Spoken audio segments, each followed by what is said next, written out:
प्रेम से बोलिए भक्तवत्सल भगवान की जय।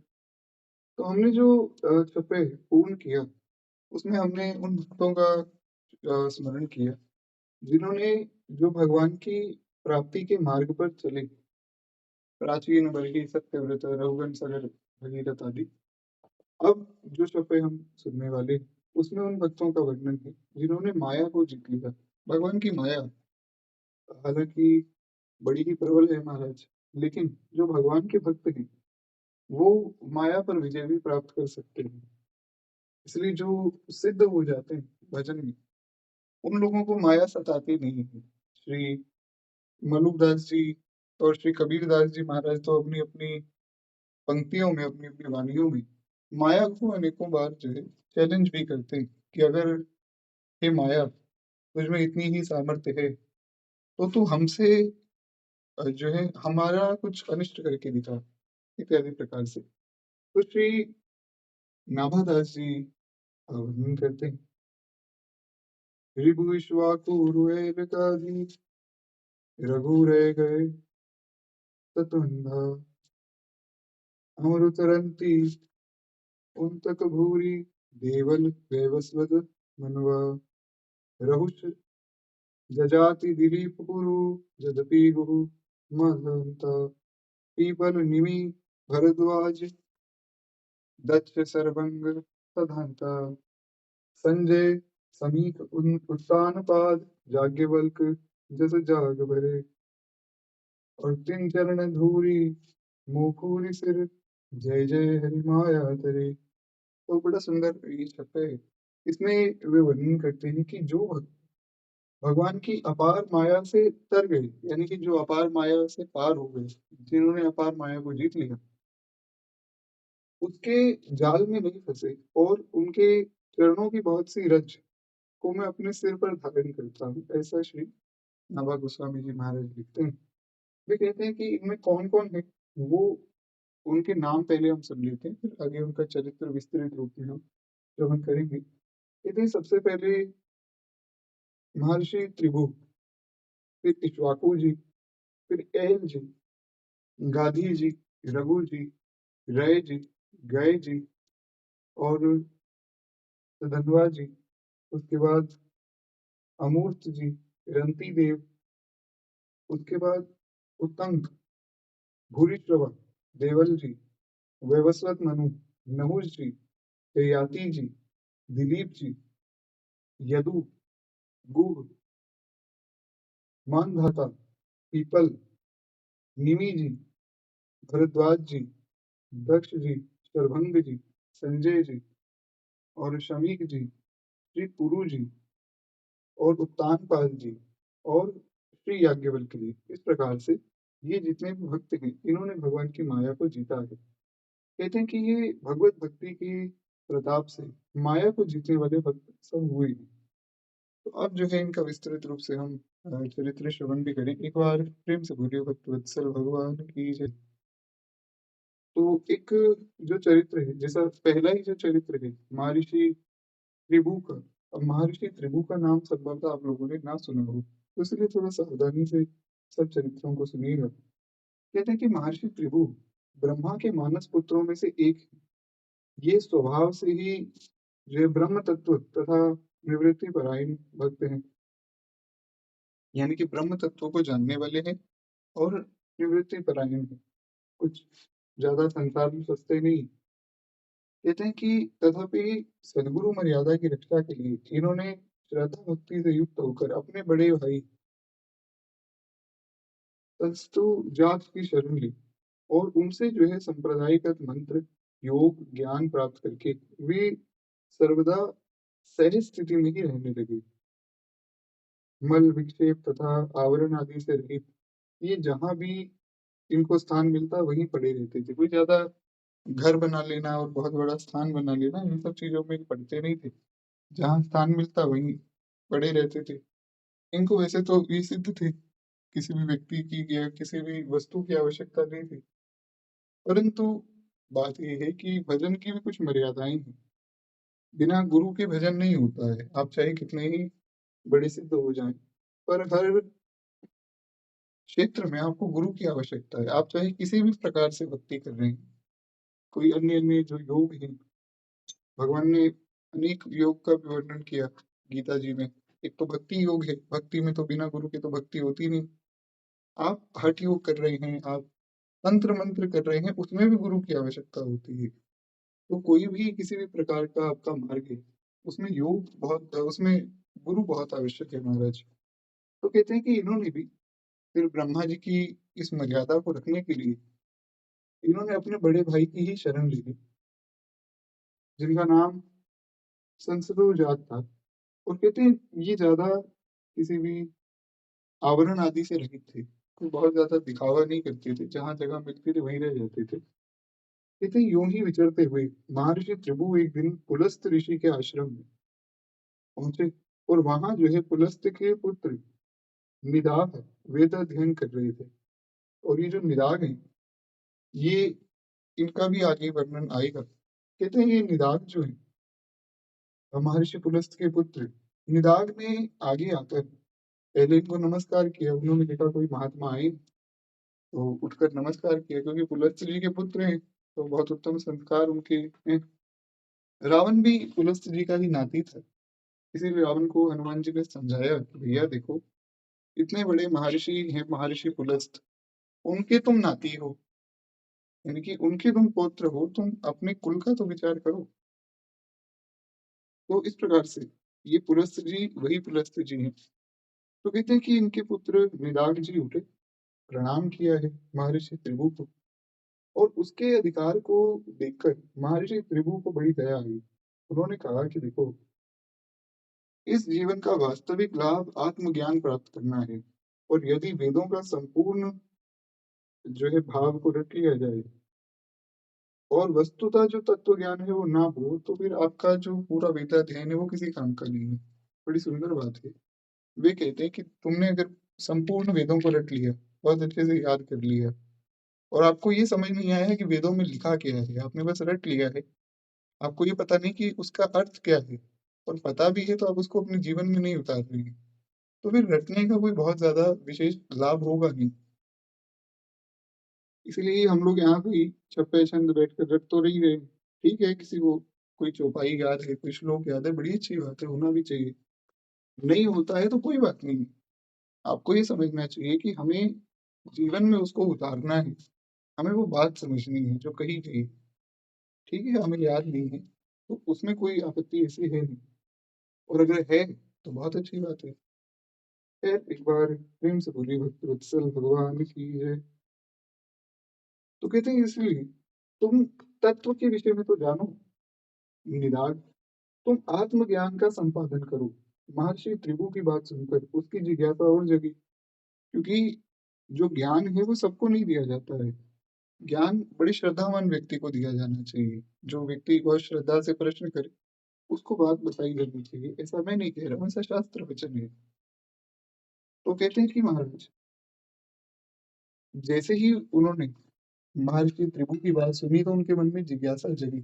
संतों की बात का एक प्रभाव इसलिए पड़ता है क्योंकि संत खुद बहुत भजन करते हैं, तो जो व्यक्ति बहुत भजन करता होगा ना, उसकी बात सहज रूप से सब मानेंगे, सब समझेंगे। तो इसलिए कभी भी किसी को कुछ बताने से पहले उस बात को हमें खुद में पुष्ट कर लेना चाहिए, फिर आगे किसी को बताना चाहिए। ऐसा शास्त्र वचन है। जो भाव आपके अंदर पुष्ट नहीं है वो आप किसी को बता नहीं सकते हैं। आपको वो बात किसी को कहने का अधिकार नहीं है। ये भी शास्त्र की आज्ञा है। फिर इस प्रकार से महर्षि त्रिभु की बात सुन के उनके मन में जिज्ञासा जगी। इन्होंने उनकी शरण ली। दिलाग जी ने महर्षि त्रिभु की शरण ली कि आप मुझे आत्मज्ञान दीजिए महाराज। तो अब जब उन्होंने अधिकारी व्यक्ति को देखा तब वे बड़ी प्रसन्न हुई। ये बड़ी विशेष बात है, क्योंकि जब हम अनाधिकारी को ज्ञान देते हैं तो उससे ज्ञान का दुरुपयोग होता है और उससे अपमान भी होता है। जैसे कई लोग आपने देखा होगा कि महाराज ग्रंथ बांटते हैं स्टेशन आदि पे या कहीं जहां जहां, वो ठीक है, लेकिन वास्तव में वो बहुत उचित नहीं है। क्योंकि आपने मान लीजिए जबरदस्ती किसी व्यक्ति को ग्रंथ दे दिया, आपने कहा कि आप भगवत गीता ले लो, उस व्यक्ति ने ले लिया। अब उसने भगवत गीता को पढ़ा नहीं, बस पढ़ी है भगवत गीता, तो ये कोई बहुत अच्छी बात नहीं है। हाँ, कोई आदर से रख रहा है, कोई घर में ले जाकर बहुत आदर से भगवद गीता जी को बिल्कुल जैसा आदर करना चाहिए ग्रंथ का, उस भाव से, भगवत भाव से रखता है, तो बहुत अच्छी बात है। फिर वो चाहे ना भी पढ़े, तो भी कम से कम वो आदर तो कर रहा है। लेकिन कई ऐसे व्यक्ति हैं जो महाराज भगवद गीता ले ली या अन्य कोई भी ग्रंथ ले लिया, उसको घर में ले जाकर कहीं किसी कोने में बंद कर दिया। तो बहुत अच्छी बात नहीं है। और ये भगवान ने मना किया है। भगवान ने 18वें अध्याय में कहा कि अर्जुन, ये जो ज्ञान मैंने तुम्हें दिया, ये ज्ञान इतना विशेष ज्ञान है भगवद गीता का, कि जो व्यक्ति ये गीता का ज्ञान किसी को सुनाता है या बताता है, मैं उससे बहुत प्रसन्न हूँ और वो मेरा बड़ा प्रिय हो जाता है। लेकिन जो व्यक्ति अनाधिकारी है, जिसको श्रद्धा नहीं है मुझ में या मेरे अवतारों में या मेरे नाम में या भक्ति के मार्ग में, उस व्यक्ति को ये ज्ञान नहीं देना चाहिए। तो ऐसा भी भगवान ने वर्णन किया। खैर, इसलिए यहाँ पर जब महर्षि त्रिभु ने देखा कि ये निदाग जो है, ये बहुत श्रद्धावान व्यक्ति है, तो वे बड़े प्रसन्न हुए। कहते हैं अपने पिता का आश्रम छोड़कर वे उनके साथ भ्रमण करने लगे और उसकी सेवा में तन्मयता और त्याग को देखकर महर्षि ने उसे तत्व ज्ञान का उपदेश भी दिया। और उपदेश देने के पश्चात उन्होंने आज्ञा की कि हे निदाग, तुम जाओ और जाकर गृहस्थ धर्म का अवलंबन लो। ये मेरी आज्ञा है, इसका तुम पालन करो। यानी कि आपको जो है विवाह नहीं करना चाहिए और अपने गृहस्थ धर्म का पालन करना चाहिए। फिर अपने गुरुदेव की आज्ञा पाकर निदाग अपने पिता के पास आया और उन्होंने सारी बात बताई कि पिताजी ऐसे ऐसे मेरे गुरुदेव ने आज्ञा की है कि मुझे गृहस्थ धर्म का पालन करना है। तो फिर उनका विवाह करवाया गया है। और इसके पश्चात देवी का जो नदी के तट पर वीरनगर के पास एक उपवन में निदाग अपना आश्रम जो बनाते हैं और वहां पर अपनी पत्नी के साथ गृहस्थ का पालन करने लगे और कर्म परायण हो गए। यानी कि नगरी है जिसका नाम है देविका नगरी। तो उस देविका नगरी में अपनी पत्नी के साथ वे रहने लगे। बहुत दिनों के बाद उनको जो है अपने गुरु जी की याद आई और गुरु जी को इनको याद आ गई। क्योंकि देखिए, एक बड़ी विशेष बात है, जैसे आप भगवान को याद कर रहे हैं और भगवान को याद करके अगर आपको अश्रुपात हो रहा है, तो ये मत समझिए कि आप भगवान को याद कर रहे हैं। भगवान आपको याद कर रहे हैं और भगवान आपको याद करके महाराज बड़े विहल हो रहे हैं। तब जाकर आपको भगवान की याद आई। ये बड़ी कृपा है भगवान की, जब किसी को भगवान की स्मृति होती है। तो ये बात समझनी चाहिए। तो इनको इनके गुरु जी ने याद किया, श्री त्रिभु जी ने। तो अपनी अंगीकृत जन का कल्याण करने के लिए वे वहां पहुंच गए। अब गुरु जी तो गुरु जी हैं, वे तो कहीं भी जा सकते हैं महाराज। तो गुरु जी ने याद किया कि चलो देख कर नहीं कि चेला कैसे रहता है, क्या करता है। तो मन में संकल्प किया और पहुंच गए तुरंत। कहते हैं महापुरुष जिसे एक बार स्वीकार कर लेते हैं उसे कभी छोड़ते नहीं। और यही महापुरुषों का लक्षण है। जो व्यक्ति एक बार शरण में आ गया, अब उसका कल्याण किए बिना उसे छोड़ा नहीं जा सकता है। आप देखिए श्री हनुमान जी महाराज को कितने कितने लोग जो है उनकी शरण में आए हैं। विभीषण हनुमान जी की शरण में आए, चाहे वे रावण के भाई हैं, राक्षस कुल में जन्म हुआ है, आदि आदि जो भी बातें, पर भगवान ने स्वीकार किया है और भगवान ने महाराज कृपा की है। सुग्रीव जी आए हैं, सुग्रीव आए शरण में, राज्य मिला, पत्नी मिल गई, भगवान को ही भूल गए। फिर भी हनुमान जी की कृपा से महाराज भगवान ने फिर भी त्यागा नहीं। तो जो गुरु है, जो सच्चे सदगुरु हैं, वो शिष्य को त्यागते नहीं। और वो शिष्य बनाते भी इसीलिए हैं ताकि वे सबका कल्याण कर सके। उनको कोई धन आदि का कोई लालच नहीं होता है। तो ये भगवान की करुणा है, ये सदगुरु की करुणा है। मान लीजिए ऐसा होता कि भगवान की शरण में एक बार जो व्यक्ति गया, उससे अगर कोई अपराध बन गया, तो भगवान कहते कि चलो अब मैं इसको त्यागता हूँ। तो इस हिसाब से तो फिर कोई भी व्यक्ति शरण में जाने योग्य था ही नहीं। इसलिए गोस्वामी जी ने कहा कि यही दरबार दीन को आदर। ये वो दरबार है जहाँ दीनों का आदर होता है। जो दीन बनकर एक बार शरण में चला गया, जिसने एक बार कह दिया कि हे नाथ, हे मेरे नाथ, मैं आपका हूँ। हे नाथ, हे मेरे नाथ, आप मेरे। हे नाथ, हे मेरे नाथ, मैं आपको भूलूं नहीं। इस प्रकार से जिसने एक बार शरणागति स्वीकार की, फिर भगवान उसको त्यागते नहीं। यही बात भगवान ने गीता जी में कही, सर्वधर्मान परित्यज्य माम एकम शरणम व्रज। अब इसमें दो भाव हैं। एक तो भगवान ने ये कहा कि केवल एक मेरी शरण लो। एक भाव ये है कि भगवान ने कहा कि केवल एक बार तुम मेरी शरण में आ जाओ, बाकी आगे का जो काम है वो सब मेरा है। फिर भगवान ने यही बात जय रामचरितमानस में कही कि सकृदेव प्रपन्नाय तवास्मीति च याचते अभयम सर्वभूतेभ्यो ददामि तत्प्रदम मम। तो वहां भी भगवान ने यही कहा कि केवल एक बार जो मेरी शरण में आकर ये कह देता है कि प्रभु मैं आपका हूँ और आप मेरे हैं, मैं उसको कभी त्यागता नहीं हूँ। ये मेरा व्रत है। भगवान कहते हैं कि मेरा संकल्प है, मैं उसको कभी भी नहीं त्यागता हूँ। तो इस प्रकार से महापुरुष जन जो है, जो गुरुजन है, संत जन है, वे भी इसी नियम का पालन करते हैं। खैर एक बार प्रेम से बोलिए वत्सल भगवान की जय।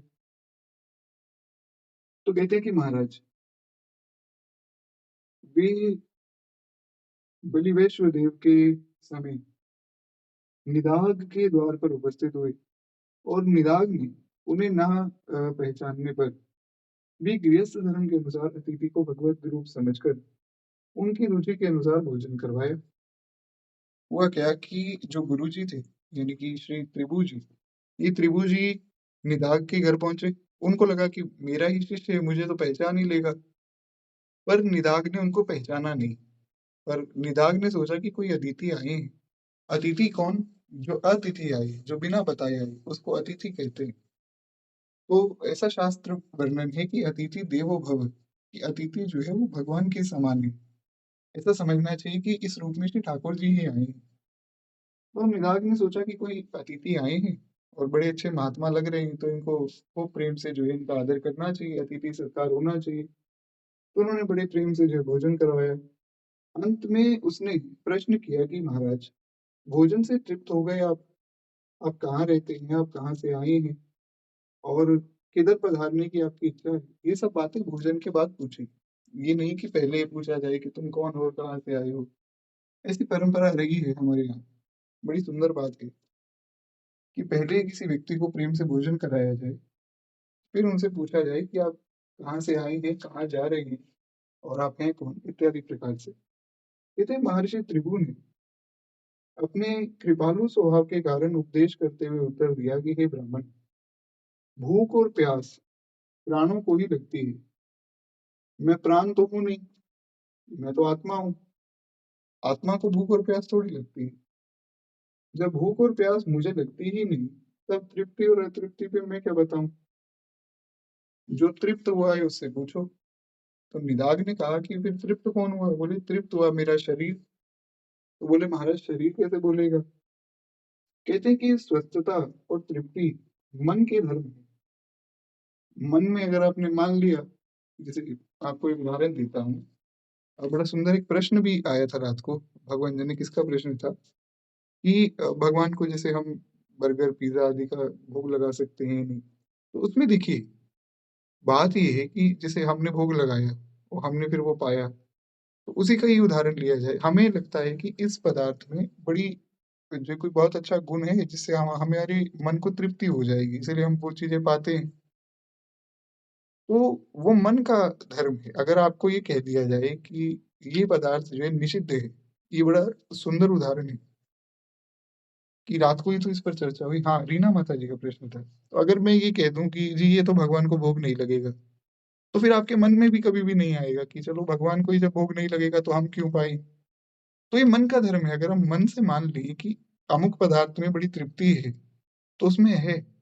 हमने मन से त्याग दिया कि ये पदार्थ हम नहीं पाएंगे, क्योंकि इसको श्री ठाकुर जी को अर्पित नहीं किया जा सकता है। तो जब ठाकुर जी को अर्पित नहीं किया जा सकता है, तो हम भी नहीं, हमारे मन में भी नहीं आएगा कि इसको पाना चाहिए। तो वो मन में फिर उसके प्रति अतृप्ति हो जाएगी। तो ऐसा समझना चाहिए। तो यहाँ जो बात कही है श्री त्रिभु जी ने, वो यही बात है कि ये सब जो है मन के धर्म है। और आत्मा का इनसे कोई भी वास्तविक संबंध नहीं है। रहने और आने जाने का संबंध में जो पूछो तो उसका उत्तर ये तुम सुनो। यानी कि अब तुमने ये पूछा कि मैं तृप्त हुआ हूँ या नहीं, तो वो उसका उत्तर ये है कि आत्मा का भैया तृप्ति से कोई मतलब नहीं, मन का धर्म है। दूसरा प्रश्न जो तुमने पूछा कि मैं कहाँ रहता हूँ और मैं कहाँ जा रहा हूँ, अब तुम उसका उत्तर सुनो। तो कहते हैं कि आत्मा जो है आकाश की भांति सर्वगत है, उसका आना या जाना नहीं बनता है। मैं ना आता हूँ ना जाता हूँ, ना किसी एक स्थान पर रहता हूँ।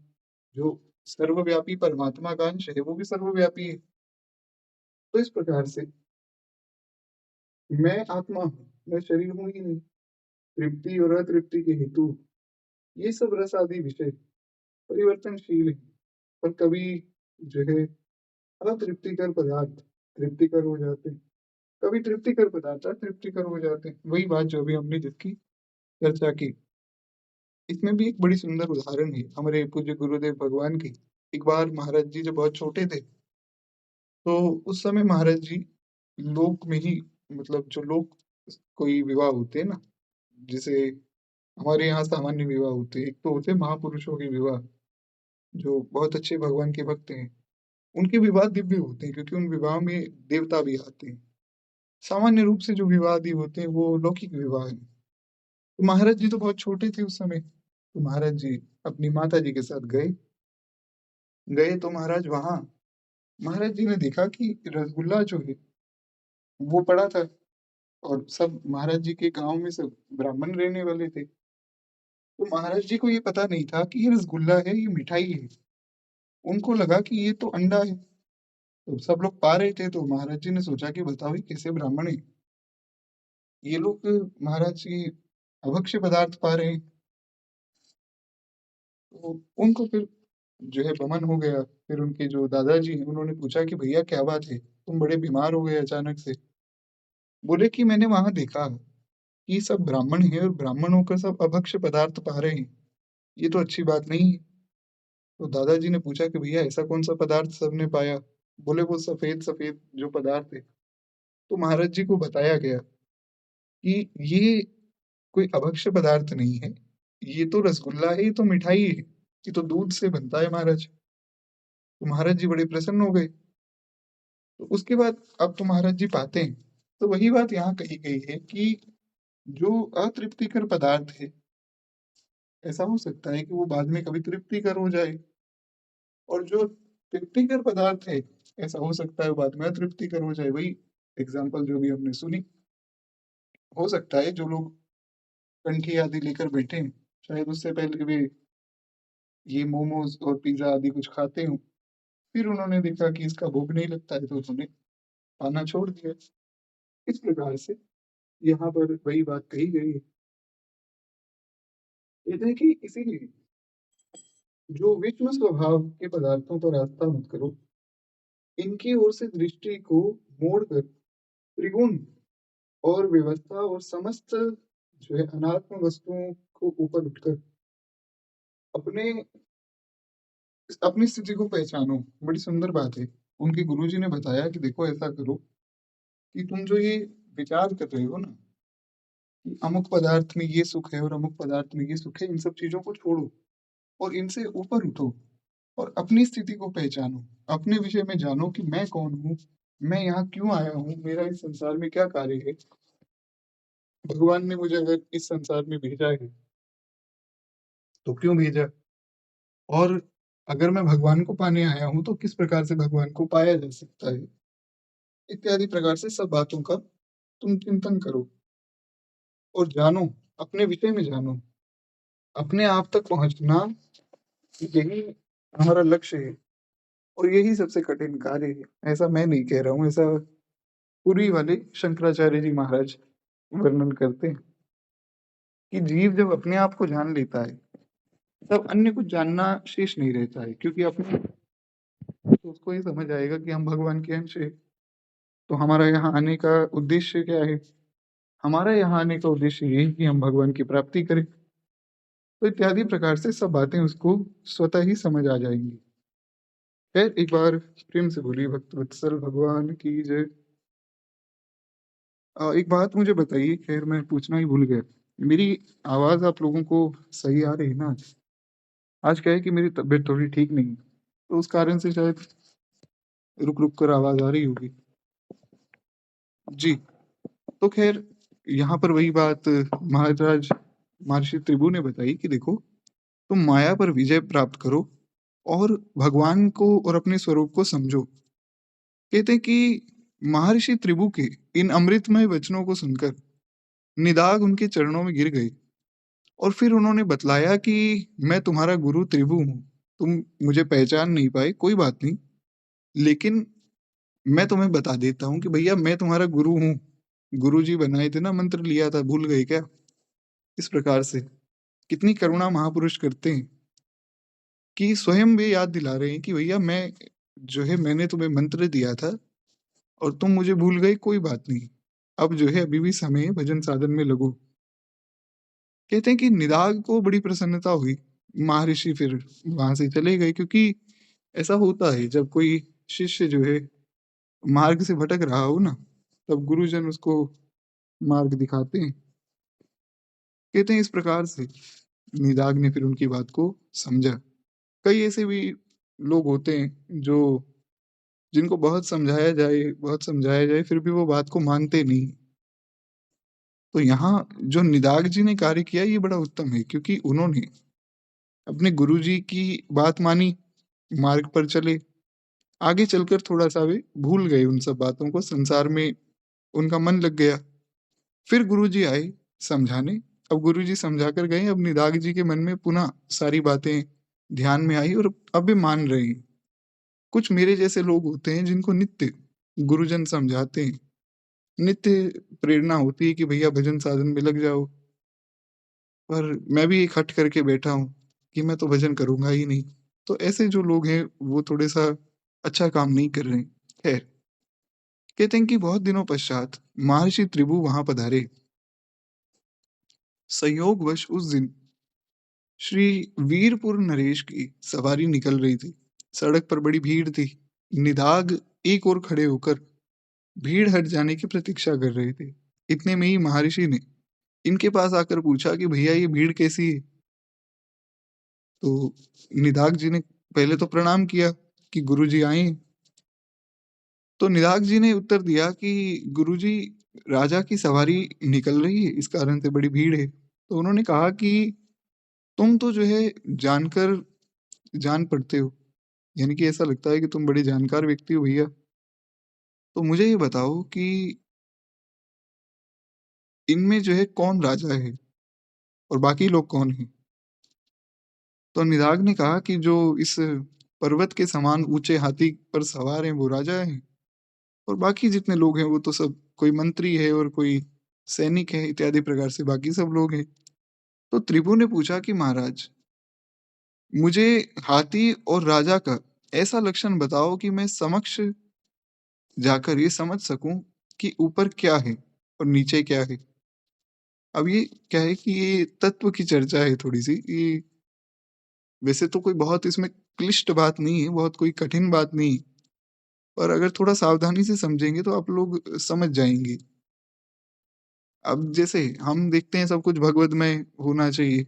हम कहते हैं ना कि सिय राममय सब जग जानी, करऊं प्रणाम जोरी जुग पानी। गोपियों ने कहा कि जित देखूं तित श्याम मयी है, जहां देखा जाए वहां भगवान ही भगवान है।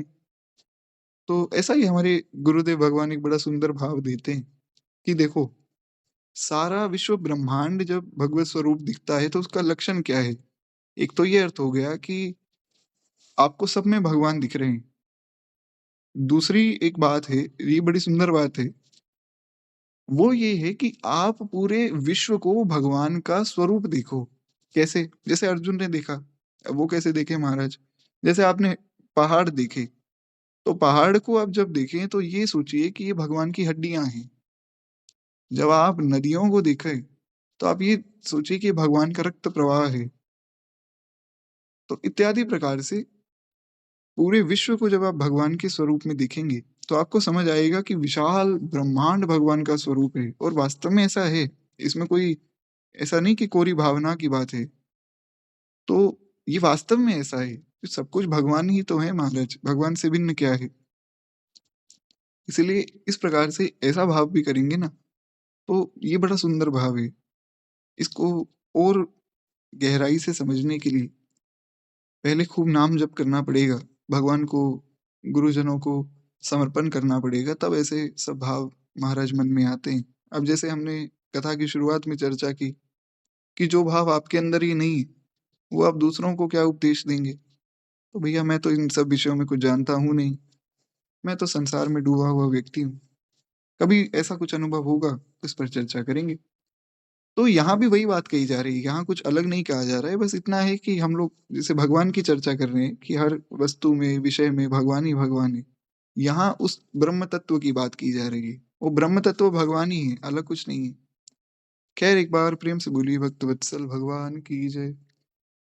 तो कहते हैं कि आप मुझे कुछ ऐसा लक्षण बताओ, जैसा आपने कहा कि हाथी के ऊपर राजा है, तो हाथी का और राजा का ऐसा क्या लक्षण है जिससे पता लग सके कि नीचे कौन है और ऊपर कौन है?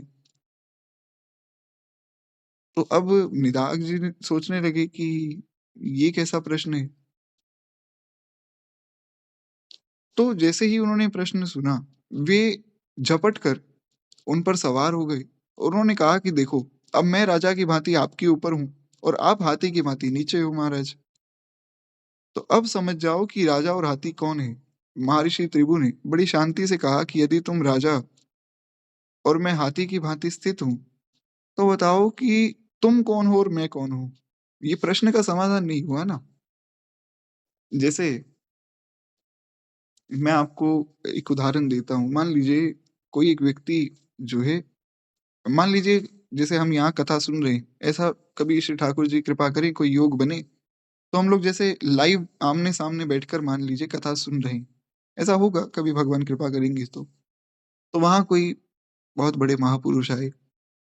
अब आप में से कोई तत्व जिज्ञासु निकले और उन्होंने कहा कि बताइए ये महापुरुष कौन है? तो मैं कहूँ कि जी ये महापुरुष बहुत अच्छे भगवान के भक्त हैं, खूब भजन करते हैं और खूब महाराज नाम जप करते हैं, बहुत सुंदर-सुंदर कथा सुनते हैं या बहुत सुंदर भगवान की चर्चा करते भी हैं, इत्यादि प्रकार से। तो अब ये समझना है कि ये तो उन महापुरुष के गुणों की चर्चा हो गई ना, ये तो उनके एट्रिब्यूट्स हो गए, और वो महापुरुष हैं कौन? ये समझना है। तो इसी प्रकार से इसमें अपना-अपना भाव भी हो सकता है। जैसे एक बार एक प्रश्न किसी ने ये पूछा था भगवान के विषय में कि भगवान कौन है? तो अब हम कहें कि जी भगवान वो सर्वव्यापी हैं, वो अनंत कोटि ब्रह्मांड नायक हैं। भगवान महाराज अगर श्री कृष्ण रूप में देखें, तो थोड़े-से चंचल स्वभाव में श्री ठाकुर जी हैं। श्री राम रूप में देखें गंभीर स्वभाव में हैं। नरसिंह भगवान के रूप में देखें तो भगवान उग्र स्वभाव के हैं, इत्यादि प्रकार से। तो ये सब तो भगवान के स्वभाव की चर्चा हो गई ना। भगवान कौन? वो परमात्मा कौन है? तो इसमें कुछ अपना-अपना भाव दास के विचार से, इसमें मैं कोई तत्व की बात नहीं कर रहा हूँ, जो मेरे मन का विचार है वो ये है कि इसमें अपना-अपना भाव हो सकता है सबका। जैसे कोई प्रेमी है, तो भगवान को अपने प्रेमी के स्वरूप में दिखता है। कोई महाराज ब्रह्म ज्ञानी है, तो भगवान को निराकार ब्रह्म के रूप में देखता है। कोई व्यक्ति जो है तंत्र मंत्र की साधना करता है, तो भगवान को उस स्वरूप में देखता है। इसमें तो अपना-अपना भाव हो सकता है। तो यहाँ पर ऐसा ही कुछ प्रश्न त्रिभु जी ने किया है। कहते हैं कि मान लो तुम जैसे मेरी पीठ पर चढ़ गए और तुमने कहा कि तुम राजा हो और मैं हाथी हूँ। तो अब ये बताओ कि राजा कौन और हाथी कौन? या तुम कौन और मैं कौन? एक ही बात है। कहते हैं ये बात सुनते ही निदाघ उनके चरणों में गिर पड़े और हाथ जोड़कर कहा कि प्रभु आप अवश्य ही मेरे गुरुदेव हैं, मैं समझ गया हूँ। आपके समान अद्वैत संस्कार और संस्कृत आदि की जो संस्कृत चित्त है, और किसी का नहीं है। क्योंकि ये अद्वैत की जो भावना है, ये सब एक ही है, ये आप बड़े अच्छे से समझ रहे हैं। जैसा कि मैंने कहा था हमारा जो सिद्धांत है वो विशिष्ट अद्वैत है। तो संभवतः आप लोगों को कुछ बातें शायद थोड़ा-सा ऐसा लगा हो कि कठिन है या कुछ समझ नहीं आई है, तो कोई बात नहीं है। जो समझ नहीं आया है ऐसा उसमें घबराने की आवश्यकता नहीं है। हमें जितना समझना है वो तो श्री ठाकुर जी की कृपा से हम आगे समझ ही लेंगे। कहते हैं कि आप अवश्य, अवश्य मेरे गुरुदेव हैं। मैंने अनजाने में बहुत बड़ा अपराध कर दिया। प्रभु मैं आपकी पीठ पर चढ़ गया, मुझे क्षमा कीजिएगा। संत स्वभाव से ही क्षमाशील होते हैं, इसीलिए आप मुझे क्षमा करें, ऐसी मैं प्रार्थना करता हूँ। त्रिभु जी ने फिर हँसकर प्रश्न किया कि चलो अच्छा ये बताओ कि तुम मुझसे क्षमा माँग रहे हो, तो कौन किसके प्रति अपराध करता है? अरे भैया, मुख्य बात क्या है? उनके जो ये सारे प्रश्न हैं कि कौन हाथी और कौन राजा, कौन तुम, कौन मैं, कौन अपराधी, कौन क्षमाशील? उसमें भाव क्या है? उसमें उनका भाव ये है कि भैया वो ब्रह्म ही तो है सब जगह।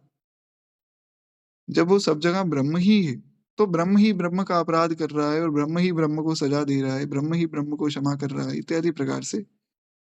आपको अगर एकदम सरल शब्दों में मैं बताऊँ, तो अगर आपको जैसा मैंने परसों भी निवेदन किया था, अगर आप लोगों को याद हो, आपको कुछ समझ ना आए ना, कोई बहुत क्लिष्ट लगे कुछ बात, रामचरितमानस उठाइए, पढ़ लीजिए। मैं विश्वास दिलाता हूँ महाराज समझ आ जाएगा। मानस में गोस्वामी जी ने इतने कठिन-कठिन विषयों को इतना सरल कर दिया कि कहा नहीं जा सकता है। गोस्वामी जी की जैसी विद्वत्ता है, अन्यत्र कहीं नहीं दिखती। अद्भुत है गोस्वामी जी की वाणी। अभी कितना कठिन विषय है, इसमें हम कन्फ्यूज़ भी हो जाते हैं। पर गोस्वामी जी ने एक ही दोहे में इसका समाधान किया है। गोस्वामी जी कहते हैं, "जग पेखन तुम देखनिहारे, विधि हरि शंभु न चावन वारे।" गोस्वामी जी ने एक ही चौपाई में इसका समाधान कर दिया। आधी चौपाई में, एक चौपाई भी नहीं लगी। आप देखिए जो बड़े-बड़े विषय हुए ना, शिव बड़े या राम बड़े, ये सभी महाराज बहुत चलता था उस समय कि वैष्णव बड़े हैं या शैव बड़े हैं। गोस्वामी जी ने आधी चौपाई में समाधान कर दिया कि सेवक स्वामी सखा सिय पी के, इत्यादि प्रकार से बहुत से विषय थे कि भगवान निराकार है या साकार है। गोस्वामी जी ने आधी चौपाई में समाधान किया, सगुन ही अगुन ही नहीं कछु भेदा। तो इसका भी आधी चौपाई में समाधान किया। गोस्वामी जी ने कहा कि जग पेखन तुम देख निहारे। ये सारा संसार प्रभु एक खेल है और आप इस खेल को खेलने वाले हैं, आप इस खेल को देख रहे हैं। अब उसमें आप ये भावना कर लें कि प्रभु ही खेल रहे हैं, प्रभु अपने साथ ही खेल रहे हैं। तो उसी को यहाँ पर अद्वैत कह दिया गया है। आशा करता हूँ अब आप लोग समझ गए होंगे कि यहाँ बात क्या चल रही है। यहाँ बस इतनी ही बात चल रही है, कोई इसमें बहुत ज़्यादा क्लिष्ट बात नहीं है। इसलिए मैंने निवेदन किया था कि अगर बहुत सावधानी से सुना जाए, तो इसमें कुछ कठिन नहीं, ये समझ आ सकता है। खैर एक बार प्रेम से बोलिए भक्तवत्सल भगवान की जय। तो इस प्रकार से वही बात उन्होंने अब यहाँ कही कि भैया कौन किसका अपराध करता है? यदि एक वृक्ष की 2 शाखाएँ परस्पर रगड़ खाएँ, तो उसमें किसका अपराध है? मैं तुम्हें पहले भी जो है इस मार्ग से आत्मा का उपदेश कर रहा था। अब भी मैं तुम्हें वही बात बता रहा हूँ। तुम उस उपदेश को बार-बार भूल रहे हो, इसलिए भूलो मत। अब जो है अन्वय मार्ग से मैंने किया है, इस पर जो है परिनिष्ठित हो जाओ। सरल शब्दों में कि भैया जो तुम्हें उपदेश दिया था उसमें लग जाओ, भजन करो। यदि इन दोनों मार्गों पर विचार करोगे, तो संसार में रहकर भी तुम इसमें लिप्त नहीं होगे। निदाघ ने फिर अपनी अपने भाव में अपने गुरुदेव की स्तुति की है और वे स्वच्छंदता से चले गए। यहाँ पर मैं आपको एक और विशेष बात निवेदन कर दूँ। हम इतने समय से भक्तमाल सुन रहे हैं। अगर आप लोगों ने बहुत ध्यान से एक बात को नोट किया हो, वो ये है कि गोस्वामी श्री नाभादास जी महाराज ने भगवान के जो भक्त हैं, जो वैष्णव भक्त हैं, उनका वर्णन तो किया ही है। उनको हम भक्त समझ रहे हैं। गोस्वामी श्री नाभादास जी ने अन्य-अन्य जो परंपराओं के भक्त हैं, अब जैसे जो अद्वैत भाव के भक्त हैं, उनका भी वर्णन किया। अब वो तो भगवान को उस रूप में नहीं मान रहे हैं ना, वो अपने भाव में मान रहे हैं। वो मान रहे हैं कि भगवान तो निराकार ब्रह्म है या जैसे श्री आदि शंकराचार्य भगवान ने कहा, चिदानंद रूपम शिवोहम शिवोहम। आदि शंकराचार्य भगवान कहते हैं कि मैं ही शिव हूँ। तो उन सबको ही श्री नाभा गोस्वामी जी ने भक्त माना है। तो ऐसा नहीं समझना है कि जो अन्य परंपरा के लोग हैं या अन्य मार्ग के लोग हैं, वो भगवान के भक्त नहीं है या वो भगवान को नहीं मानते। ऐसा बिल्कुल भी नहीं समझना है। महाराज भगवान ने तो गीता जी में यहाँ तक कहा है कि अन्य देवता भक्ता यद्यपि श्रद्धान्विता तेपि मामेव कौन्तेय।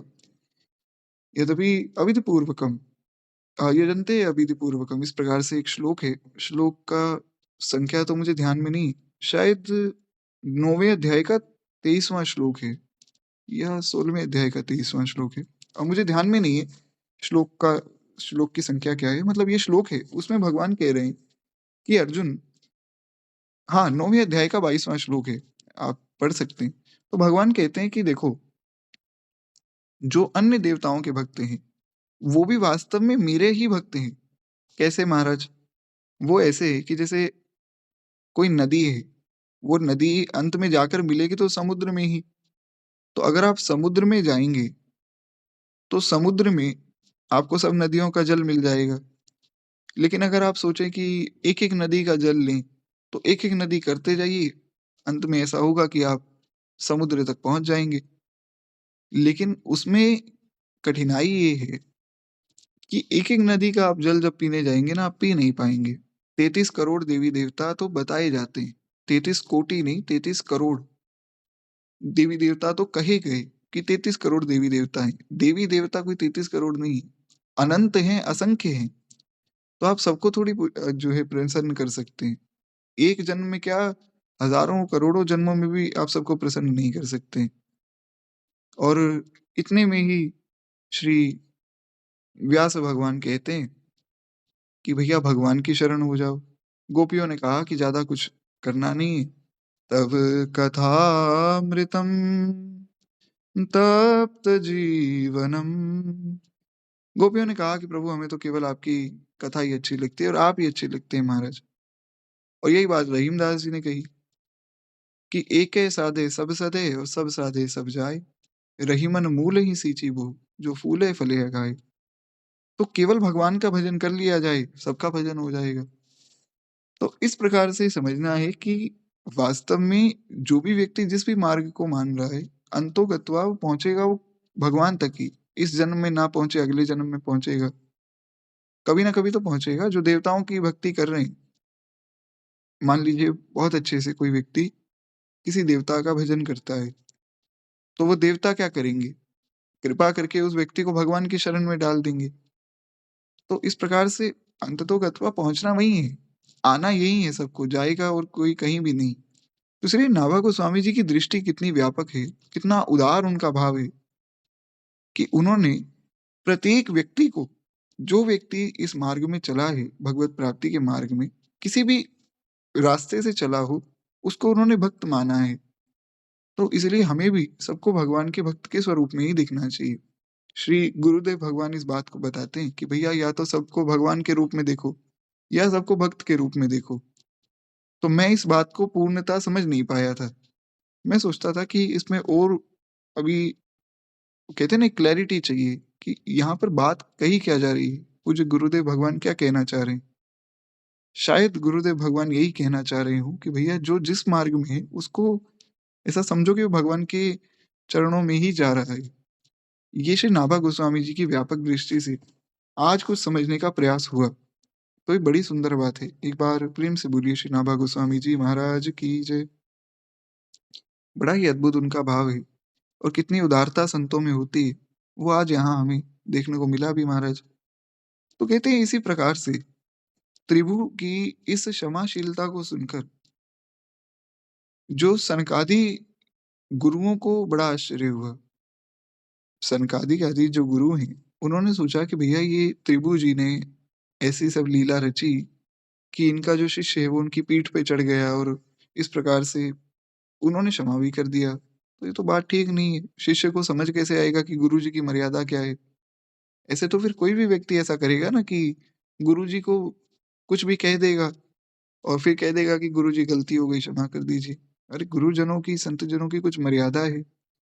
तो कहते हैं उन्होंने ब्रह्मा के सामने इनकी महिमा गाई और इनका नाम क्षमा का एक अक्षर लेकर त्रिभु रख दिया गया। संस्कृत में जो है जो रे शब्द है, वो क्षमा के लिए उसका उपयोग होता है।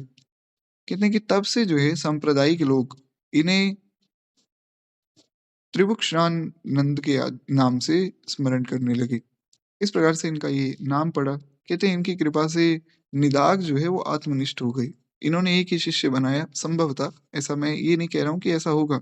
हो सकता है क्योंकि एक ही शिष्य का वर्णन है। लेकिन एक शिष्य को भी उन्होंने भगवत प्राप्ति करा दी। ये भी बहुत बड़ी बात है। बहुत से शिष्य बनाना कोई बहुत बड़ी बात नहीं है। महाराज एक शिष्य हो और ऐसा हो जो खूब भजन साधन करता हो, तो वो बहुत ऊँची बात है। हाँ, अगर कोई मुझ जैसा शिष्य हो जो बिल्कुल ही किसी भी काम का नहीं, उस पर गुरुजन अपनी कृपा से कुछ उसका कल्याण कर दें, तो वो गुरुजनों की कृपा है। खैर, इस प्रकार से यहाँ श्री त्रिभु जी का चरित्र पूर्ण होता है। अब हम लोग एक चरित्र और सुन लेते हैं। जैसा कि हमने चर्चा की थी कि लगभग 8 बजे तक हम चर्चा करेंगे। अब क्या है कि मेरे पास थोड़ा-सा बैटरी का इश्यू है, बैटरी कम है। देखते हैं जब तक चलेगी तब तक तो चर्चा कर ही लेते हैं। खैर एक बार प्रेम से बोलिए भक्तवत्सल भगवान की जय। महर्षि इक्ष्वाकु, उनका चरित्र अब हम सुनेंगे। बड़ा सुंदर महर्षि इक्ष्वाकु का चरित्र है। कहते हैं परम पुरुष परमात्मा ने जब सृष्टि की इच्छा की, तो सर्वप्रथम उनकी नाभि से एक स्वर्ण में कमल प्रकट हुआ और उसी में जो है चतुर्मुख ब्रह्मा जी का आविर्भाव हुआ। ये कथा तो सब आप जानते ही हैं। भगवान ने मन में भाव किया कि महाराज सृष्टि करनी चाहिए। तो जब सृष्टि करनी चाहिए तो भगवान की नाभि से जो है कमल प्रकट होता है। जब प्रलय होता है ना, अभी 2-3 दिन पहले किसी का प्रश्न था कि प्रलय में क्या होता है? शायद यहाँ आप में से ही वो बैठे हों। खैर उसमें क्या होता है कि सारी सृष्टि के जितना भी कुछ है, ब्रह्मलोक से लेके पाताल लोक तक ये पूरा ब्रह्मांड और अनंत कोटि ब्रह्मांड सब कुछ जाकर भगवान के उदर में, भगवान के गर्भ में समा जाता है। फिर भगवान जब नई सृष्टि करते हैं, तो फिर जो है उस भगवान के गर्भ से ही जो है श्री ब्रह्मा जी का कमल प्रकट होता है, फिर ब्रह्मा जी प्रकट होते हैं, फिर पूरी सृष्टि होती है। तो इस प्रकार से क्रम चलता रहता है। तो कहते हैं कि जब परम पुरुष परमात्मा ने, यानी सरल शब्दों में जब भगवान ने ये इच्छा की कि सृष्टि होनी चाहिए, तो ब्रह्मा जी का आविर्भाव हुआ। कहते हैं कि ब्रह्मा जी के मन से मरीचि और मरीचि के पुत्र हुए कश्यप। इस प्रकार से सृष्टि का क्रम हो रहा है कि पहले भगवान से ब्रह्मा जी आए, फिर ब्रह्मा जी के मन से आए महर्षि मरीचि और महर्षि मरीचि के पुत्र हुए महर्षि कश्यप। तो अब महर्षि मरीचि का भी चरित्र हम सुन चुके हैं अगर आप लोगों को ध्यान में हो तो। तो कहते हैं फिर कश्यप आए, फिर कश्यप की पत्नी अदिति से विवस्वान सूर्य का जन्म हुआ। अभी जो महर्षि कश्यप हैं, हम वास्तव में सब इनकी ही संतानें हैं। कोई ऐसा व्यक्ति हो ना जिसको याद ही ना हो कि हम किस गोत्र से हैं, तो कश्यप गोत्र ही बताता है। क्यों? क्योंकि जितने देवता हैं वो भी कश्यप जी की ही संतान हैं और जितने दैत्य हैं वो भी कश्यप जी की संतान हैं। कश्यप जी की 13 पत्नियों का वर्णन आता है। कई जगहों पर ज़्यादा पत्नियों का भी वर्णन आता है। मुख्य रूप से जो 2 उनकी विशेष जो उनकी रानियाँ हैं, उनका वर्णन आया। क्षमा चाहूँगा जो 2 उनकी पत्नियाँ हैं, एक तो दीति और एक अदिति। तो जो दीति हैं, उनके जितने भी पुत्र हुए वो सब दैत्य हुए। हिरण्याकश्यप, हिरण्याक्ष आदि ये सब उनके पुत्र थे। और जो अदिति हैं, अदिति के जितने पुत्र हुए वो सब देवता हुए। भगवान सूर्य हैं, इंद्रदेव आदि हैं, फिर भगवान वामन भी अदिति के ही पुत्र हुए। इस प्रकार से ये सब जो आदित्य हैं, भगवान अ, वामन और आदि-आदि जो सब देवता हैं, वो सब अदिति के पुत्र हैं। तो कहते हैं इस प्रकार से उनकी पत्नी अदिति से विवस्वान सूर्य का जन्म हुआ। भगवान सूर्य का नाम है ना आदित्य, तो आदित्य के नाम क्यों है? क्योंकि अदिति के पुत्र हैं।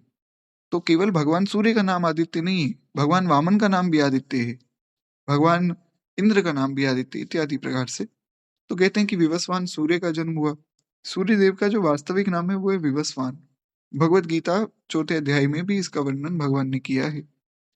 कहते हैं विवस्वान की संज्ञा नामक पत्नी से जो है श्राद्ध देव मनु का जन्म हुआ है। ये जो भगवान सूर्य हैं इनका विवाह हुआ संज्ञा जी से। तो संज्ञा जो इनकी पत्नी है, उनसे जो है श्राद्ध देव मनु का जन्म हुआ। अब ये जो सब है ना, विवस्वान सूर्य और मनु ये सब पदवी हैं। इंद्र, ऐसा नहीं कि एक कोई व्यक्ति है। अनेकों इंद्र हुए और अनेकों इंद्र महाराज होकर चले गए। आप भी इंद्र बन सकते हैं। तो ऐसा नहीं कि इंद्र कोई व्यक्ति, इंद्र एक पदवी है जिस पे वो व्यक्ति बैठता है तो हम उसको इंद्र कह देते हैं। जैसे सरल शब्दों में प्रधानमंत्री, तो प्रधानमंत्री नरेंद्र मोदी जी हैं, उनसे पहले कोई और प्रधानमंत्री था, उनसे पहले कोई और था, तो वो एक जो है पद है, ऐसा समझना चाहिए। खैर, तो इसीलिए यहाँ पर उनके नाम भी साथ में नाभा गोस्वामी जी ने दिए कि विवस्वान सूर्य के फिर पुत्र हुए श्राद्धदेव मनु। कहते हैं कि परम मनस्वी राजा श्राद्धदेव मनु अपनी पत्नी श्रद्धा के गर्भ से 10 पुत्र उन्होंने उत्पन्न किए, जिसमें सबसे ज्येष्ठ पुत्र हुए इक्ष्वाकु। तो सरल शब्दों में मैं आपको एक बार क्रम पुनः समझा दूं। पहले भगवान आए, भगवान कब आए ये कोई नहीं जानता है, भगवान तो अनादि है। तो भगवान भगवान के गर्भ से हुए ब्रह्मा, ब्रह्मा के मन से आए मरीचि, मरीचि के पुत्र हुए कश्यप, कश्यप जी के पुत्र हुए सूर्य, सूर्य के पुत्र हुए मनु, और मनु के पुत्र हुए इक्ष्वाकु। इस प्रकार से अगर आपको ये क्रम याद नहीं हो रहा है तो ऐसा घबराने की आवश्यकता नहीं कि इसको याद करके भी आपका कुछ बहुत लाभ होने वाला नहीं। तो इसलिए समझने के लिए केवल मैं पुनः दोहरा रहा था। कहते हैं कि इस प्रकार से वर्णन आया है। कहीं-कहीं ये भी वर्णन है कि मनु जी की नासिका से इक्ष्वाकु का प्रादुर्भाव हुआ है, ऐसा भी वर्णन आया है। जो दिव्य महापुरुष होते हैं, उनका जन्म भी दिव्य होता है, तो उसमें कोई ऐसी आश्चर्य की बात भी नहीं है। हो सकता है ऐसा भी हुआ हो, क्योंकि जो महापुरुष जन हैं, वे महाराज साधारण रूप से नहीं आते हैं। हमारे गुरुदेव भगवान का जब प्राकट्य हुआ, तो जो गुरुदेव भगवान की माताजी हैं, जिनका अभी कुछ समय पूर्व ही भगवत धाम गमन हुआ है, उनको बड़ी-बड़ी दिव्य अनुभूतियाँ होने लगी। स्वप्न में भगवान के दर्शन होते थे, स्वप्न में श्री ठाकुर जी आते थे, साथ में उनके भक्त आते थे, बड़े-बड़े भक्तों का दर्शन होता था और बड़ा ही आनंद उनके हृदय में रहता था, जब गुरुदेव भगवान प्रकट होने वाले थे उस समय। तो इस प्रकार से जो महापुरुष जन आते हैं, कुछ ना कुछ लीला करके ही आते हैं। तो ऐसा वर्णन अनेक जगहों पर अलग-अलग मिलता है। कहते हैं इक्ष्वाकु जी अयोध्या के प्रथम राजा हुए, या ऐसा कहें कि अयोध्या इन्होंने ही बसाई थी। ये वाल्मीकि रामायण का प्रसंग भी है। वाल्मीकि रामायण में इसका वर्णन आता है। इक्ष्वाकु जी से ही पूरा ये कुल शुरू हुआ है। तो आशा करता हूँ अब आप लोग जान गए होंगे इक्ष्वाकु जी कौन है, क्योंकि इनका वर्णन पहले भी काफ़ी कथाओं में आया है कि इक्ष्वाकु से लेकर और भगवान श्री राम पर्यंत जो परंपरा सूर्यवंश की रही है। तो ये सूर्यवंश क्या है? यही है सूर्यवंश। भगवान सूर्य का जो वंश हुआ, मनु जी, फिर मनु जी के बाद इक्ष्वाकु जी, फिर इत्यादि प्रकार से। कहते हैं कि महाराज इक्ष्वाकु बड़े ही जो है प्रजावत्सल राजा हुए हैं। श्रीमद् भागवत में वर्णन है कि श्री परीक्षित जी की जन्म कुंडली का वर्णन करते हुए ज्योतिषियों ने सर्वप्रथम यही कहा कि हे पार्थ, आप जो है, आपका जो ये पुत्र है, ये महाराज धर्मराज है और ये बहुत ही श्रेष्ठ है। कहते हैं ये बालक मनुपुत्र इक्ष्वाकु के समान अपनी प्रजा का पालन करेगा। यानी कि एक उदाहरण के रूप में इक्ष्वाकु जी को देखा जाता है। वे इतने प्रजावत्सल थे और राजा को प्रजावत्सल होना भी चाहिए। तो कहते हैं कि महाराज ये बड़े ही प्रजावत्सल और बड़े ही धर्मज्ञ राजा थे। महाभारत के युद्ध में भगवान श्री कृष्ण ने गीता का ज्ञान दिया और वहां पर अनादित्व का वर्णन करते हुए श्री इक्ष्वाकु जी का भगवान ने स्मरण किया है। भगवान ने वहाँ वर्णन किया, भगवान कहते हैं कि इयं विवस्ते योगम। भगवान कहते हैं कि अर्जुन, मैंने इस अविनाशी ज्ञान योग को सूर्य को कहा है। यही बात जो मैंने अभी आपको उदाहरण दिया था ना चौथे अध्याय में, ये शायद चौथे अध्याय का चौथा श्लोक है। मुझे भी याद नहीं पूर्ण रूप से, पर हाँ, शायद चौथा ही श्लोक है। आप पढ़ सकते हैं भगवत गीता में। तो कहते हैं भगवान ने वहाँ वर्णन किया कि ये जो ज्ञान है, ये मैंने पहले विवस्वान सूर्य को दिया था। ऐसा नहीं कि गीता कोई पहली बार भगवान ने 5000 साल पहले सुनाई थी। ऐसा नहीं सोचना चाहिए। लोग कहते हैं कि अरे! गीता का ज्ञान जब नहीं था उससे पहले क्या था? उससे पहले भी गीता थी, वो बीच में लुप्त हो गई। तो वो गीता जो भगवान ने सुनाई थी वो सबसे पहले भगवान सूर्य को ही सुनाई थी। इयं विस्वते योगम प्रोक्ता मान्यं मह्यं। कहते हैं कि मैंने जो ज्ञान सूर्य को दिया, सूर्य ने वो ज्ञान अपने पुत्र को दिया विवस्वत मनु को। और मनु ने फिर वो अपने पुत्र इक्ष्वाकु से कहा, इस प्रकार इक्ष्वाकु जी महाराज गीता ज्ञान के आचार्य सिद्ध होते हैं। फिर आगे उन्होंने भी तो अपने पुत्रों को ज्ञान दिया ना। तो कहते हैं कि रीवा नरेश महाराज श्री रघुराज सिंह जी ने स्वरचित राम रसिक एक ग्रंथ लिखा जिसका नाम राम रसिकावली लिखा। तो उस राम रसिकावली भक्तमाल में श्री इक्ष्वाकु जी की लीला भिन्न निष्ठा का एक सरस प्रसंग वर्णन किया है। सरल शब्दों में यहाँ ये बात कही जा रही है कि रीवा नाम का जो एक प्रांत है, आज भी है, ग्वालियर में रीवा नाम का एक क्षेत्र है। तो कहते हैं रीवा नरेश महाराज रघुराज सिंह थे, जो वहाँ के राजा थे। उन्होंने एक भक्तमाल लिखी, जिसका नाम रखा श्री राम रसिकावली भक्तमाल। तो उस भक्तमाल में उन्होंने इक्ष्वाकु जी के लिए एक भाव लिखा है, सो हम सुनते हैं। जब ते महिपाल इक्ष्वाकु भये, हरि लीला रचे, शिशु संगन में सती भाव बिलोकी केतासु हरि, कयो मांग रंगे रति रंगन में, रघुराज कयो जस खेलत हैं, तुम हूँ तस खेलो मंगन में, मुस्काई कयो हरि तेरी वंश में, खेली हूँ ओध के अंगन में। बड़ा सुंदर भाव है। इसमें भी वर्णन करते हैं कि उन्होंने यहाँ वर्णन किया है कि भगवान आपके वंश में आएंगे, ऐसा वरदान मिला है इक्ष्वाकु जी को। इक्ष्वाकु जी ने ब्रह्मा जी से कहा कि मैं ये नगरी बसाऊं और मैं इस नगरी में बसूं, इसका क्या मतलब है? अरे मैं अपना भजन साधन करूंगा। बोले भजन साधन किसके लिए करोगे? बोले महाराज भजन साधन तो भगवान के लिए करेंगे। तो बोले जिस भगवान के लिए तुम भजन साधन करना चाहते हो, अगर तुम इस राज्य को बसाओगे, इसका पालन करोगे, तो एक दिन तुम्हारे कुल में भगवान स्वयं प्रकट होंगे। इसीलिए तो श्री वशिष्ठ जी ने पुरोहित कर्म को स्वीकार किया। पुरोहित कर्म कोई बहुत अच्छा कर्म नहीं माना जाता है ब्राह्मणों में, मतलब बहुत श्रेष्ठ कर्म नहीं माना जाता है ऐसा। क्योंकि अगर ब्राह्मण पुरोहित कर्म नहीं करेगा तो कौन करेगा? पर बहुत उसको बहुत श्रेष्ठ नहीं मानते हैं साधु समाज में। तो वशिष्ठ जी ने कहा कि ब्रह्मा जी से उन्होंने कहा कि पिताजी, मैं आपका महाराज पुत्र हूँ और आप इतने बड़े विद्वान, आप आपसे बड़ा ब्राह्मण कौन होगा? और आप मुझे पुरोहित कर्म में लगा रहे हैं, ये बात तो ठीक नहीं है। आप कह रहे हैं कि इक्ष्वाकु के यहाँ तुम पुरोहित बन जाओ, क्यों?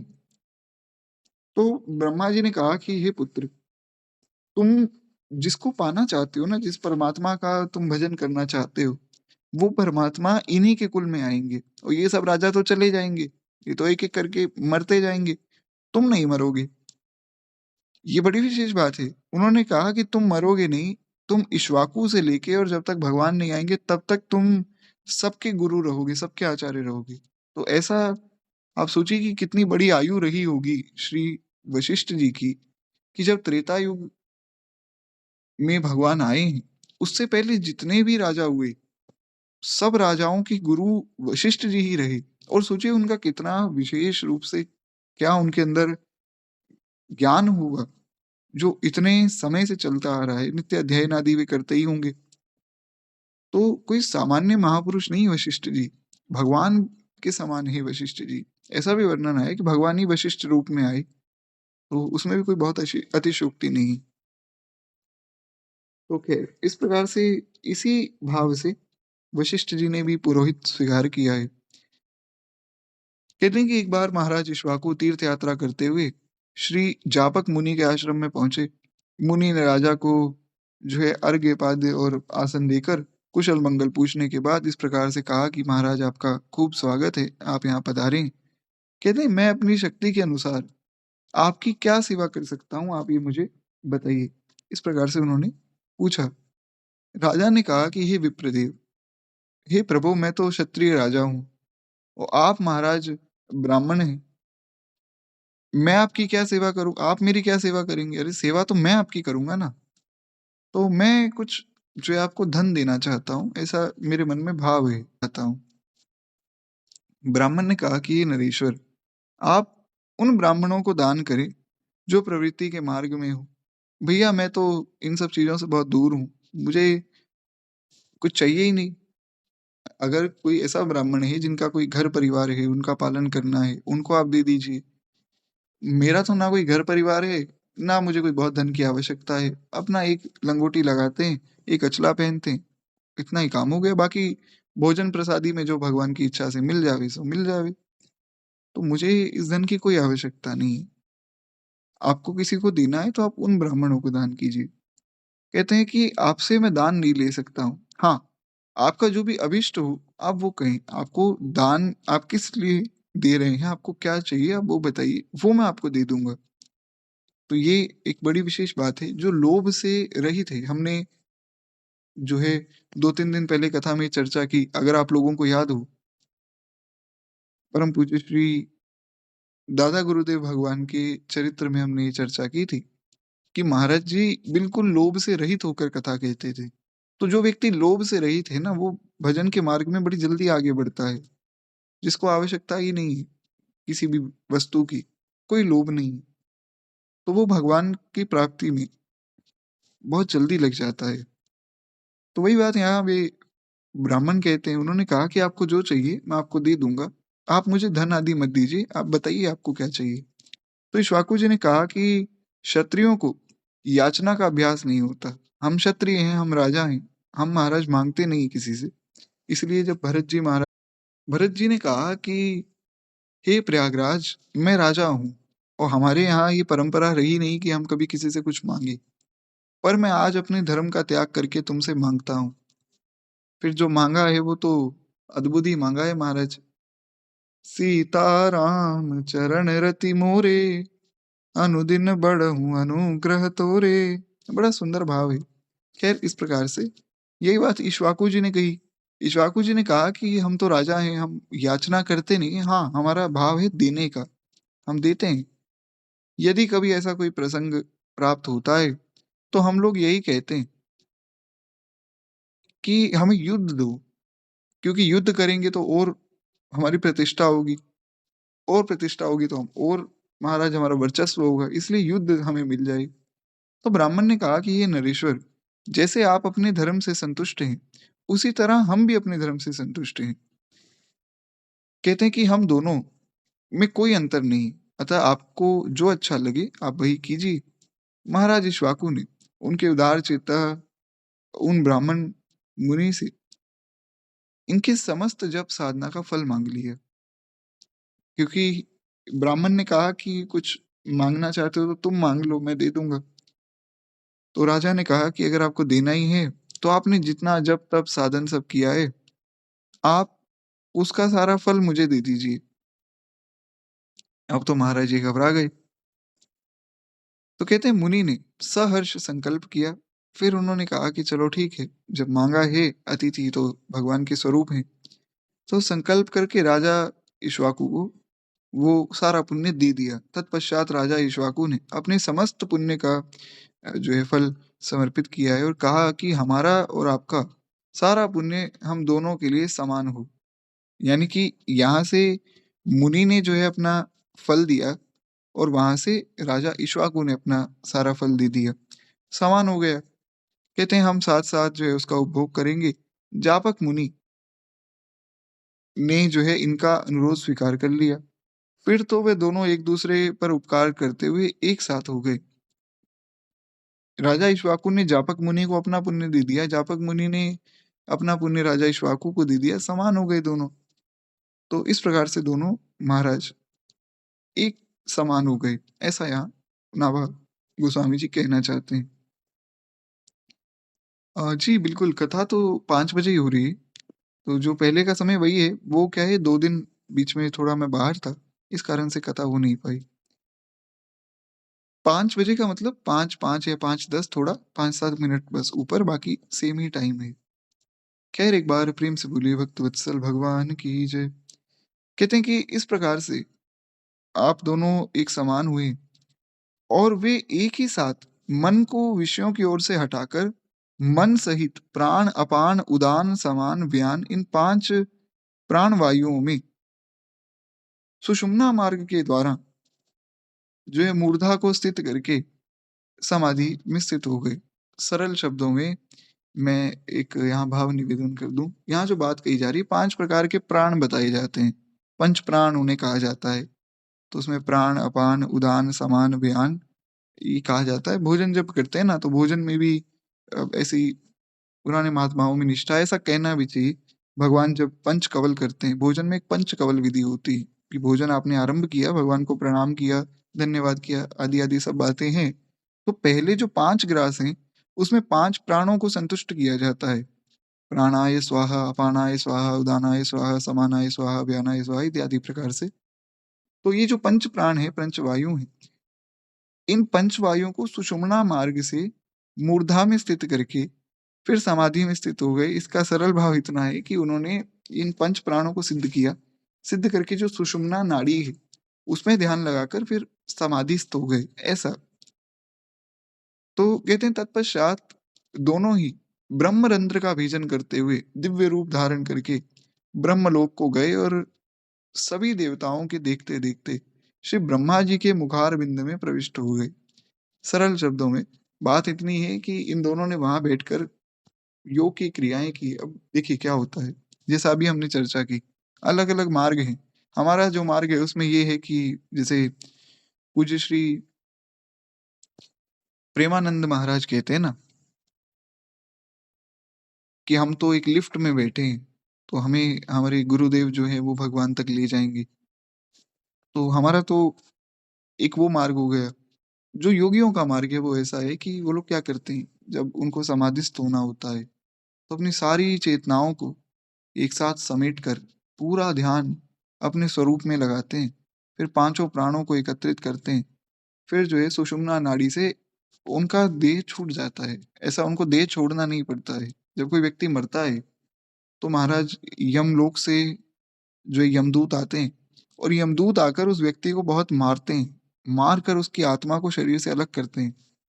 लेकिन योगियों में ऐसा नहीं है। योगी क्या करते हैं कि अपने शरीर में ऐसा ध्यान लगाकर फिर लोग कहते हैं उसमें चक्र आदि भी होते हैं। तो ये सब बातें बड़ी क्लिष्ट बातें, सरल शब्दों में वो ध्यान लगाते हैं अपने स्वरूप में। उससे क्या करते हैं कि अपनी जो सुषुम्ना नाड़ी है, उससे अपने प्राणों को बाहर निकालते हैं।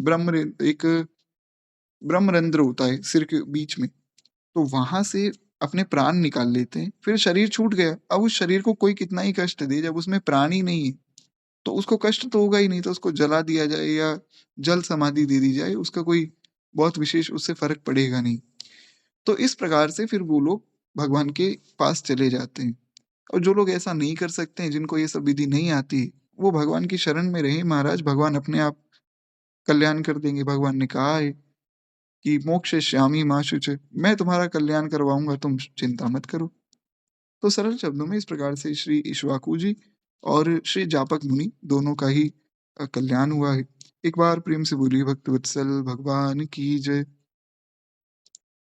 जी नहीं, इक्ष्वाकु जी जो हैं वो अलग हैं, ऋषभ देव जी तो अलग हैं। भगवान ऋषभ देव का भी वर्णन हमने पूर्व में सुना है, उनकी कथा अलग है। खैर इस प्रकार से ये 2 चरित्र हमारे पूर्ण हुए। अब क्या है कि ये थोड़ी-सी आज की चर्चा बड़ी गंभीर हो गई। आज बड़ी सिद्धांत आदि की चर्चा हमने की है। तो इसलिए अगला जो चरित्र है श्री एल जी का चरित्र, वो हम कल सुनेंगे।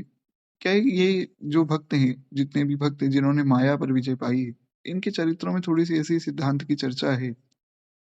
तो हम लोग जो है पहले श्री दादा गुरुदेव भगवान का चरित्र श्रवण कर लेते हैं। उसमें विशेष रूप से जो हमारा प्रसंग शेष था, उसका वर्णन सुन लें।